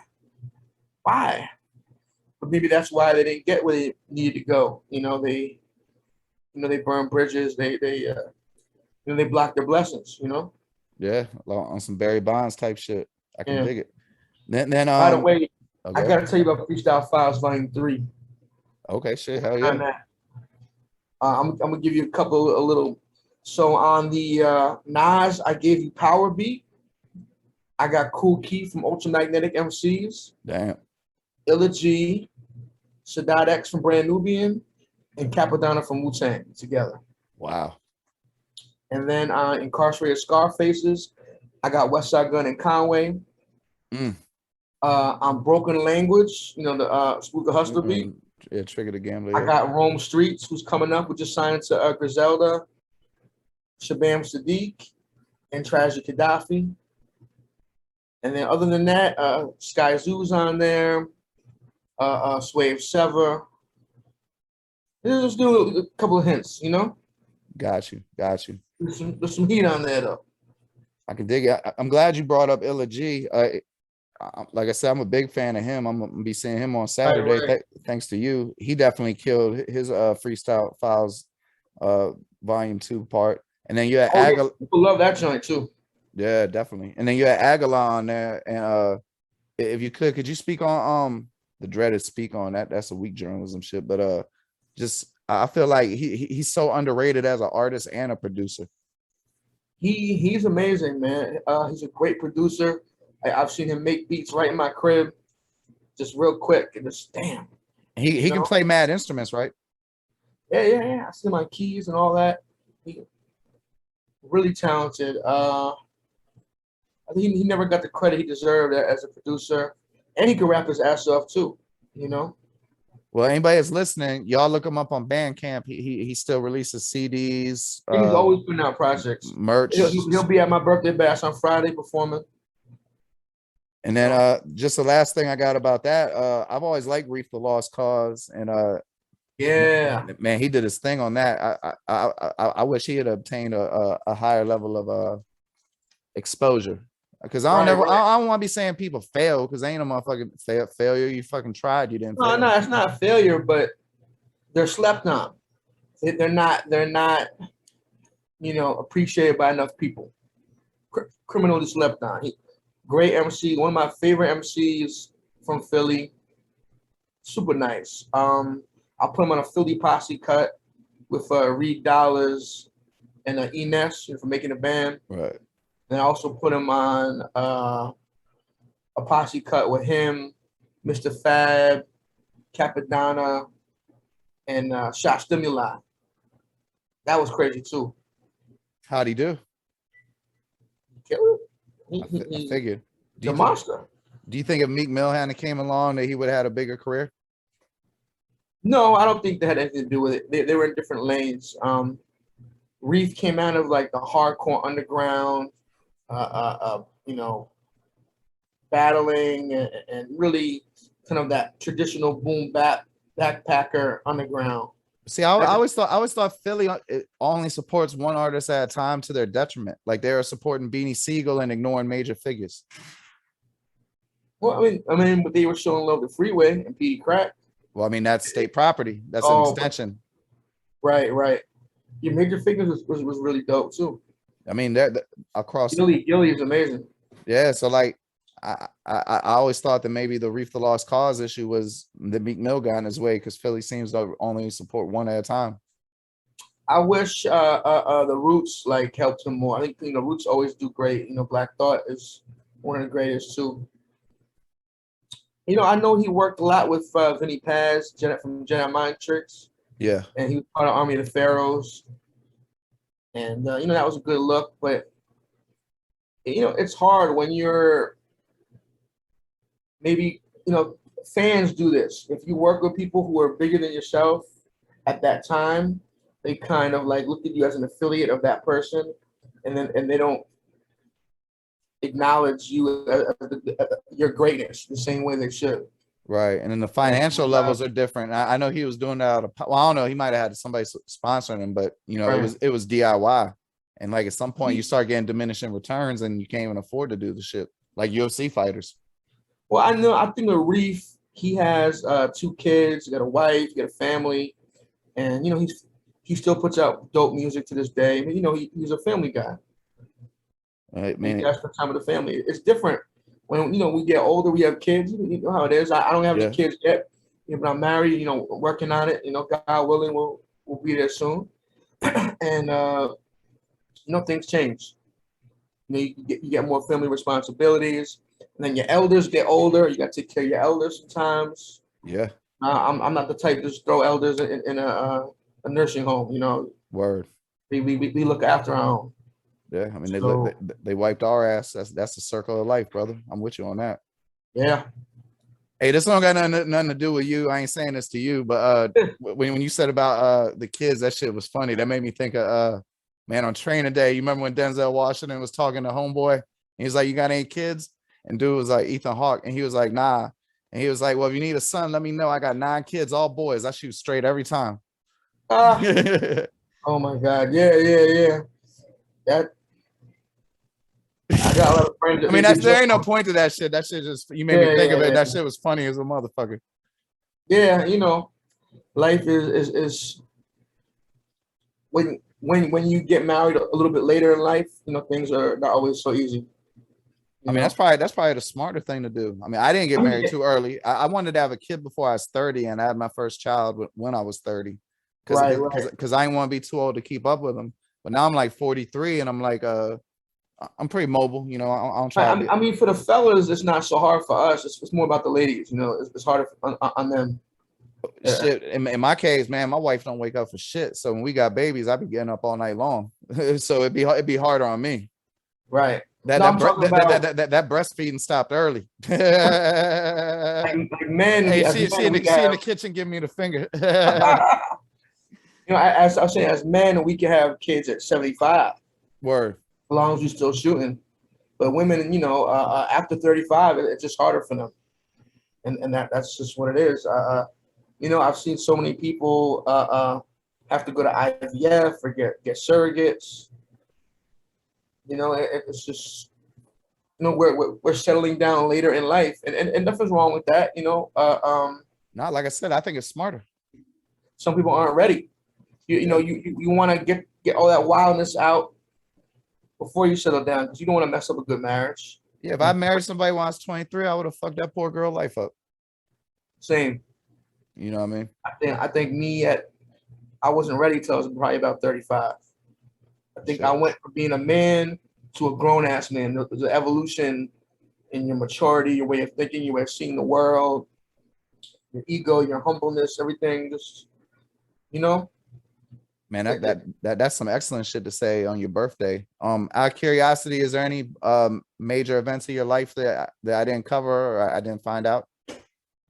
uh, there's a lot, bro. My resume is pretty long, but you know, You know, music wise, you know, obviously I didn't like yeah. I mean, as far as read no tell all book on you or nothing. the mixtapes, you know, working with so many artists, or just running a studio, you know, having everybody come over here.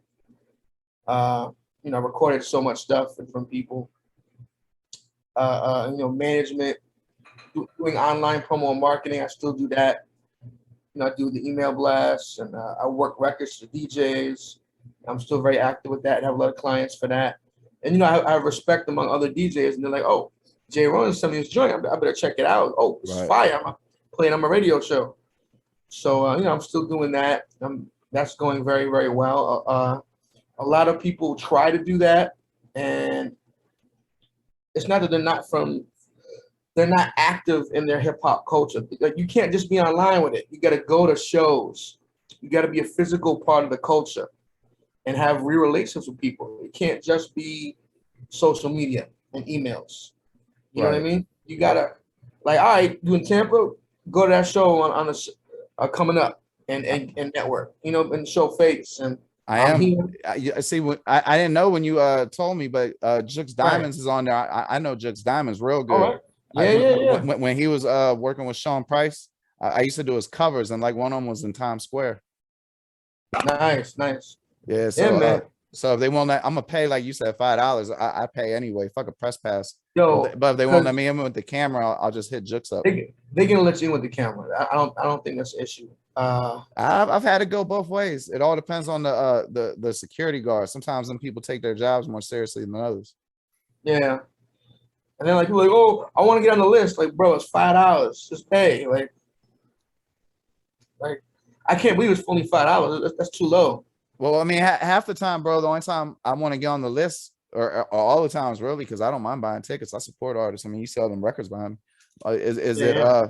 it's the only way to go in with the camera. Right. You know, especially when I was in DC, you know, security was way tighter in DC. Like when I was down in Houston, man, it'd been easy as shit to go backstage at some of them shows. It's amazing. Well, I don't want to give nobody no ideas, but it was different. If people know you and know your name, and you know, just like I'm supposed to be here, and here's your so and so interview, so and so, you know. See, they don't know me here, bro. I'm amazed that this show is in Tampa. There's hardly ever shit in Tampa. And then Jix told me he was here 2 years ago at Master Ace. I ain't never see that shit get promoted, and I signed up for all the little alerts for concerts and all that shit. Well, a lot of it is underground. You know, you just gotta. Yeah, and like I said, Orlando, which ain't too far away, got a vicious hip hop scene. DJ Nasty and all that. Yeah. And I remember Ozone Magazine was pretty big at one time. Oh yeah, all that's still going down there. I was featured in Ozone at least once. Oh, that's what's up. That's shit. That's an accomplishment. Yeah, but my manager paid for it at the time. Ah. Meanwhile, I was getting in Source Magazine. They just loved what I was doing, and I think they reviewed about 7 or 8 tapes just on the strength. But other magazines, like in that Chairman Mao joint. No, I think it was a mixtape report or something. See, I was probably either locked up or stopped reading them joints at that time. They had a mixtape report. Yeah, after that Benzino Eminem shit, I pretty much stopped fucking with the Source. Yeah, I kind of fell back, but then my friends started working there, and then they started reviewing my stuff. So I'm like, oh, I'm fucking the Source. Nah, yeah, I can dig it. I can dig it. But other magazines, you know, wanted to get paid. They wanted just for a little mention. Oh, I know about it. I know all about it. Yeah, bro. I don't charge people for shit. I hate that scamming shit. You remember that MTV.com shit? You know, everybody talking about Karen Civil. Here's a scam Karen Civil did. At MTV.com, to get an artist page, they used to have to select you, right? So it's kind of like a big deal a little bit. I mean, people put in their Twitter bio and all that, but they changed it to you could just upload your artist page. But a lot of people were unaware of that. So for a good like 5 or 6 months, there was people sending out emails about how they could get you, Karen Civil being one of them. Go ahead and come at me for slander or libel. I still got one. Where for $1,500, they would get you an artist page on MTV.com. And it was literally it was the Vivo hustle too. Oh, I could get you a Vivo page. And it was literally as easy as putting a Craigslist ad up. You know what I mean? You know, there's people who take advantage of people's ignorance. And then there's people like myself who try to teach people how to use social media, how to navigate, you know, the industry and whatnot. You know, I always want to teach someone to fish rather than just giving them fish, you know? Yeah, it's the law of abundance. I mean, if you really boil that metaphor down, if you teach that motherfucker how to fish, he gonna eat and he ain't gonna die and fall in the river and fuck up your water and kill the village. And then he can teach other people how to fish. You know, I'd rather see more prosperity and people eating. Word. You know, I'm not worried about competition. It's just about helping dope, talented people around you do better with their careers. You know, each one teach one. I mean, you probably ain't never really gonna have to worry about competition though, because like what you do is unique. Like I mean, if someone else tried to do it, it was to anybody who had any type of ear, they could tell that they was copying it. Like your shit ain't I had a lot of biters. I had people go to the same graphics guy as me. I had people ignore the artists I was working with and see me doing my tapes and run to them and try to work with them as well. And you know, I want those artists to shine. So I was like, yeah, go ahead, get on his tape. But you know. Yeah, you weren't one of that. Hey, salute to you, because a lot of people will be like, well, if I don't like DJ such and such, if you be on his mixtape, you can't be on mine. Nah, I'm not like that. There's other DJs that were like that, but I think that shit's corny as hell. Definitely. That's acting out of emotion, and if you're not dealing in emotional matters, success never comes out of acting out of emotion. Right. And me, I was the kind of guy that me and my team would go to all the hip hop shows and network. You know, I might go to 10, 15 hip hop events in a week back in the day. And damn, I know your feet must have hurt like shit. Yeah, with them Air Maxes and them bubbles, man. The air bubble. Now, see, I was always wearing the posits with the black bottom because I don't want my shit getting scuffed. The Air Max they're comfortable. They're comfortable. Yeah, not like no Air Max, but them Air Max, man, you scuff the bottom up too easy. I hate going to a show with $150 pair of shoes, and that's the last time I can wear them, other than like to run in or some shit. Nah, I get a little thing, you know. Yeah, I was never Ace little brother or Mitch little brother with the toothbrush. I just don't got patience like that. I'd rather have them posits so you can wear and they look new for like 15 years. You know, for me, I just didn't like how the foam deposits looked. I like the Tinker Hatfield style of design. I liked the Air Max 90s and the Huaraches, the Nike Air Raids, the Bo Jacksons. I got posit Air Maxes. People don't notice that they make collections, right? And it'll be like I got a Space Jam collection, and they made a posit for everything, like a Jordan 1, an Air Max, a Huarache, a Blazer, a Dunk. I know that. Oh, they stay doing this, right? But then they make the ticket. They make the ticket like $400, right? So then nobody ever buys them shits. So then you be on eBay and you can find them for 50. Like right now, if you go on eBay and you look up posit Dunks, or I'm sorry, posit Blazers, you will find some unbelievable shoes. They took the first. They took the first penny Trailblazers. Yeah, they took the first penny posits, the royal blue colorway. Penny Hardaway. Yeah. And they made all the shoes look like that. Like the Air Max costs like $250, but you can get the Blazers for like $50. And, you know what I love Bo Jacksons, bro. Yeah, I ain't never seen a posit Bo Jackson, unfortunately. I got wide feet, and the cross trainers are wider. They run wider. So comfortable. Oh, you gotta get them Deion Sanders that got the field goal post and the gold on the tongue. Those shits was wide as fuck on the bottom. Yeah. Yeah, you know what I'm talking about? Nah. Just look up Deion Sanders Nikes. It was a pair that got a strap across the shoelaces, and then on the top of the tongue, it got a field goal post with like some gold mesh between it. But them shits was, if you like the Bo Jacksons for comfort, you'll love those. Yeah. You know, my fear triple E, almost quadruple E. That's like damn near like Shaq in the whiff. Shit, get some Red Wing boots. They got some dope for real. They got some dope looking Red Wing boots. They got some Kevlar jumps with some steel toes. Man, you might as well have a weapon on you. And the thing about Red Wing is, I already kicked like a damn mule.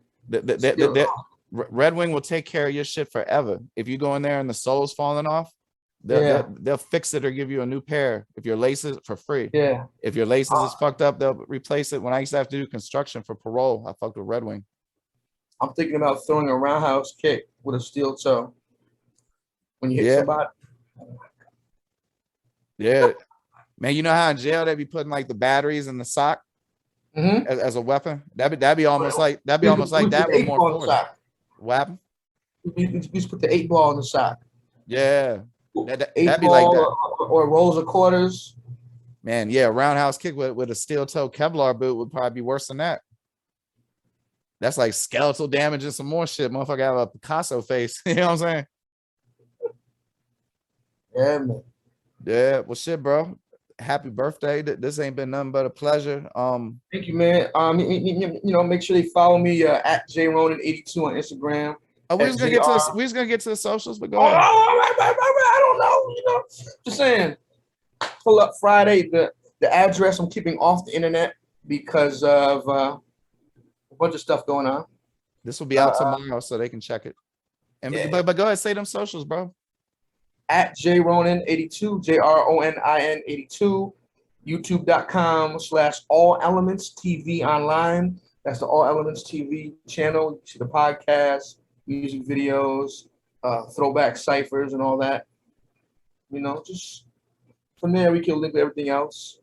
And I'll have the links in all the audio pod descriptions, and y'all can go to Dirty Glove Bastard, and I'll have all these tapes with the podcast, the video podcast, the audio podcast. So y'all be subscribe, all that stuff.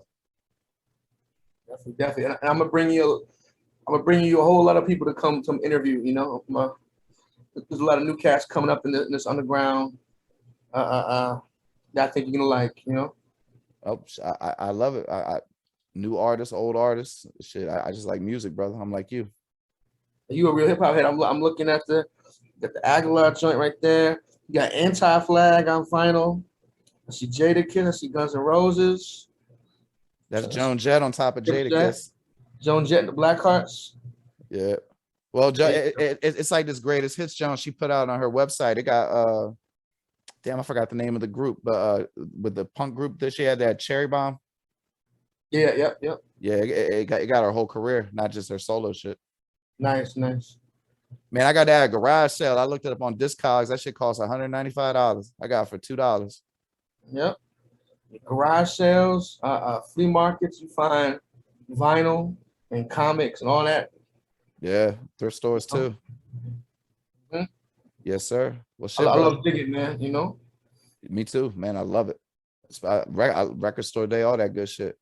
Man, I mean, I could talk to you forever, but I gotta go make this pizza. And That's all good, man. I gotta go train. I gotta get to the dojo. You know, rolling is half the battle, baby. Jiu-jitsu. No doubt. Speaking of which, I got a YouTube series coming out called Rolling with Ronin. And that's about, you know, me and getting healthier and training in martial arts and kind of trying to bridge the gap between the hip hop community and the martial arts community, you know, for health, spiritually, mentally, physically, all that. Trying to encourage that more in hip hop. Because, you know, too many cats are dying early in their 20s, their 30s, their 40s, their 50s, you know? Yeah, I mean, it ain't no accident that a lot of cats that's around about doing a lot of drugs is dying real early. Mm-hmm. Yeah, but yeah, you right about that. But I don't want to end on no bad note like that. So man, but we're trying to do positive things by encouraging people to train in martial arts and leave that shit alone. Oh no, yeah, the series is definitely positive. Right. I just ain't want to leave it talking about people dying and shit. Right. You know, so just salute to you, everything you've done. I appreciate all the music I've gotten to hear over the years, all the exclusives, the new music I found the last couple days. More for you, bro. Trust me. Oh, I got nothing but faith. And again, I want to wish you a happy birthday, and I look forward very much. I appreciate it. Oh, no doubt. And I look forward to having you back on the show and staying in contact. I'd like to consider you a friend the rest of my life, man. I got you, man. I know, you know, I'm in Florida often enough. I got a lot of family down there. So, you know. Shit, hit me up. I can tell we simpatico. All right. Yeah, man. Peace, brother. Thank you, man. I appreciate it. No doubt, man. You take it light. You have a good night. Thank you, man. You too, bro. Peace. Salute. Yes, sir.